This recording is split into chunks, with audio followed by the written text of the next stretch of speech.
Haleluya, haleluya abantu b'Imana ndoge kuramutsa amahoro y'Imana ndizako muguwe neza cyane umwami wacu Yesu Kristo ndizako Imana ishikaye kubazigama aho muri hose mwiriwe cyangwa mwaramutse bivanye naho muherereye Imana ishikare kubazigamira aho nyene muri Imana yimbaza cyane tiko tuganira kwa Pastor Kiza ikiganiro ni Imana niyo buhungiro mukurikirana kuni Kenite TV imisi yose iri kwa mbere ndizako mushikara guheza gwa n'ibiganiro bibageraho amanye byo bitumunezera mwinshi bivanye ikiganiro tuko tuganiraho ndizako muri ko murafashwa cyane wewe ufata umwanya wo kudukurikirana Imana ishikare kuguhesha umugisha cyane nta muntu ahagaciro ijambo ry'Imana rizigera abo muhombe muri gihe no mu gihe kizoza. Praise God, hallelujah.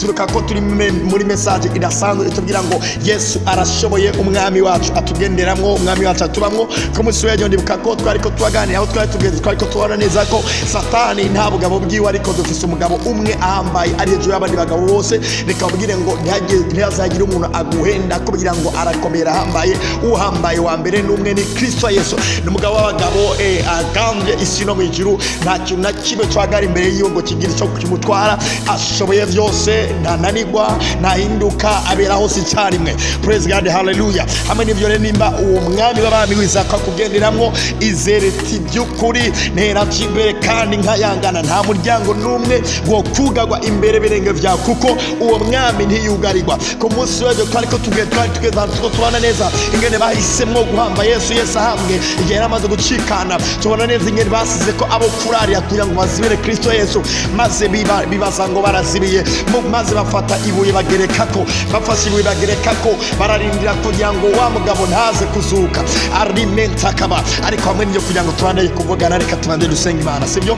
Praise God, hallelujah. Data mizina ga Kristo ndagushime kandi ndagukenguruke akaryo keza ongeye kudwa kugira ngo tubware kwijambo ryawe yo twumviriza ijambo ryawe turahinduka tukamubwira kaza mu bundi imitima yacu igaterje imbere imwe muzacu ikaje imbere ibitwereke bikaje imbere mu mubiri twaje imbere urudanda rwacu rukaje imbere ama business yacu uburondero bwacu bwose mu mpande zo tukaje imbere kubw'ijambo ryawe nande ndadekaye cyane ngo bino biriko biragaragara kuri bantu bari barankurikirana ibyo ndabyacu ndabyize mu izina rya Kristo Yesu, amen. Hamwe n'ibyo turi ku murongo twariko twasoma hariya mu Bikorosayi mu Bikorosayi twariko twasoma igice cyaho cya mbere dusoma umurongo waho 21 aho batubwiye ngo namwe abari baratandukanijwe n'Imana kera mugahinduka abasi bayo mu mitima yanyu n'ibyo mwakoze bibi tubona neza ko hari igihe twatandukanye n'Imana kubw'ibyo twakoze bibi bidutandukanya n'Imana ariko tubona umugabo w'abagabo yaje mu inosi maze akandagira Satani maze adusubiza mu ruhande rw'Imana tubandanije aho twari tugezeje twariko tubona ingene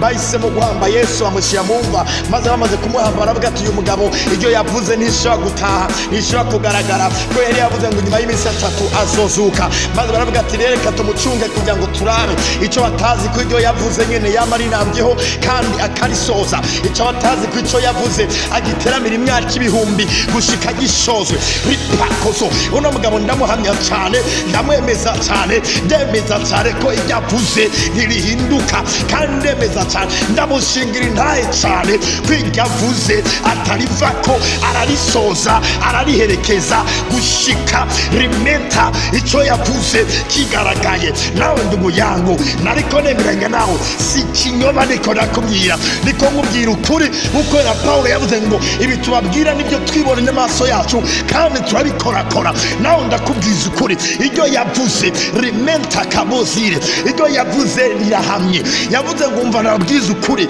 kuvyanditse kuvyabo mu kanwa k'Imana zima nakazaza nakanyuguti nakadomo kazovako kugushika rigizene riherengeteshwe vyose rimentaka aureta nizera nanje chanizera n'Imana yanje ngizira ngo igimana yavuze icyo ndaricakiye nizera ngo na kimwe cyo tuma nabaho icyo yavuze ijambo ry'Imana iyo nakizeye iyo ngiriwe akasingura Bibiliya hama amaso yanje akabibona hama umunwa wanje kabisoma ubwenge bwanje bukabitahura imwemu yanje kabyizeye aho samenya ngo ibi birabaye pepoti nisi vyomara pepoti y'icyuma mentakaba ibi birabaye mu izina rya nsomye ngo Yesu yigeze umworo kugira ngo biminduke itunga ca nizera ngo birabaye. Soma ijambo rimbwira ngo ayameshagu yiwe nakize ingwara, nizera ngo birabaye. Soma ijambo rimbwira ngo umwe atigeze kumenya icyaha Imana muri ishako bwanje kugira ngo mpinduke ukugoroka kw'Imana. Cyarize ati wow, igihe Yesu yapfiriye ibyanjye bigarikanye, yarahambwe arasuka, ndatsinda nishizwa, ndajejeta ukugoroka kw'Imana. Rimenta kaba rogobe zigemenda, ico yavuze kirahamye. Nizera ijambo ry'Imana gusumba ibindi byose, nizera cyavuye mu kanwa k'Imana gusumba ibindi byose. Kino gihe Yesu avuga ngo inyuma y'iminsi 3 nzozuka. Nibamenya ko ari umugabo ashoboye ibyo avuze kandi abashoboye no kuri sozera. Praise God, hallelujah. Maze barabifinako baravuga ati reka rero tumugerageze turabe ko iryo yavuze ritaha.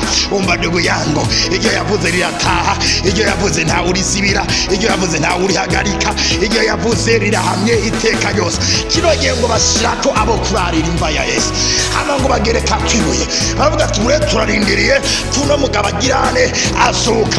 Ngo bashirako ingabo zo kurarira, barararira.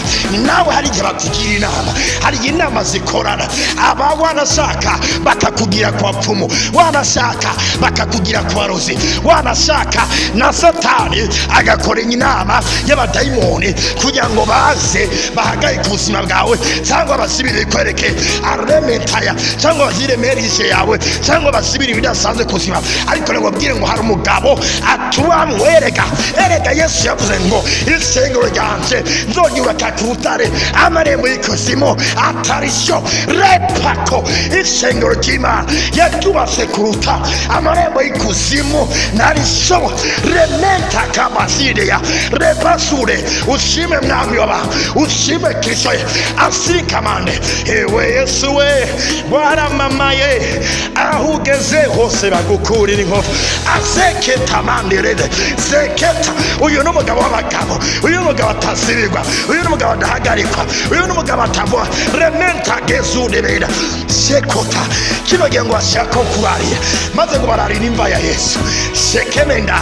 Hanyuma ngo basize ko nibuye, hama ngo igihe kigeze ngo bumva igihinda sepakata. Memo Imana aramanuka sharabara, maze ngo bumva igihinda ngo kinyikanzi sementa. Icambe na mbere ngo abagabo baraririye bashyira ko ngo n'abagabo b'ingamunyo. Rementa kabaya ngo bamanza bakubitwa n'iki, bose barayamiye. Abari bazi ngo basize ko abagabo ngo bibibogare ngo bacunze imva ragabaze. Pepoti byo kugwanya ibyo ni bitoye imbere ya Yesu. Pepoti abahaguruka kukugwanya abo ni bakeye imbere ya Yesu. Antukangwe n'ubwinshi bwabo, ubwinshi bwabo nimugukange. Menya ngo uwo mugabo arakomeye, menya ngo uwo mugabo arahambaye. Uwo asiga menda arabasi ngo bashaka kwigaho ngo binini binini, ngo bashaka kwigwanisha ngo nimucunge Kristo. Shakapaya icyo batazi ko Yesu ambamwo, icyo batazi ko Yesu angenderamo, icyo batazi ko ndi nyubakwa yiwe, icyo batazi ndi nyubakwa igenda na Kristo. Asikapa nawe ubyiyuzuze ca uri nyubakwa igenda na Kristo. Remetaya wewe muri wewe ni Kristo aganjeyo, nta kindi kihagana. Remeta ingwara nta kibanza ifise, ubukene nta kibanza, ibyaha nta kibanza. Metakaba ikidahuye na Yesu nta kibanza, kuko ni Yesu aganje muri je, ni Yesu aganje muri wewe. Sementaga sebabase ishengo ndarekana ngo mwihaguruse mumenye cyo twabaye, mumenye utugenderamo. Yesu yavuze ngo abantu banje bishwe no kutamenya, nanjye riko nakamenya, nawe uri kurakamenya ko umugabo akwamwo ari uhambaye. Maze ngo igihinda kiva mu ijoro, babagabo bakubitwa n'itiro, bakubiswa n'itiro. Umwami w'abamaragirane arazuka, umwami w'abamaragirane arazuka. Repako repako, icyo Imana yavuze kirasozerwa, icyo Imana yavuze kiraba. Nawe ukizibira, nawe inzira Imana yagomye ko winjira, nawe uko Imana mentaya. Yesu arashoboye, Yesu arashoboye. Mensikaba rokota. Tuzosubira ku munsi w'ejo, mwaraheze guca ubuzima bw'Imana bubamo kandi bagenderamo. Uko Yesu atazibirwa ariko mutazibirwa, uko ibuye ritazibiye Yesu, uko bajya basirikare batazibiye Yesu, namwe mu burere bwose mutayamuca imbere, nawe bazibira ntawe bahagarika. Ibyo ndabyizeye, ayo majambo ndekuye ni mwemu n'ubuzima. ubuzima rimeta akubako kandi akugaragaza ko icyo yavuze mu izina rya Kristo Yesu. Umunsi ni mwiza cyane, mwarahezagiwe gute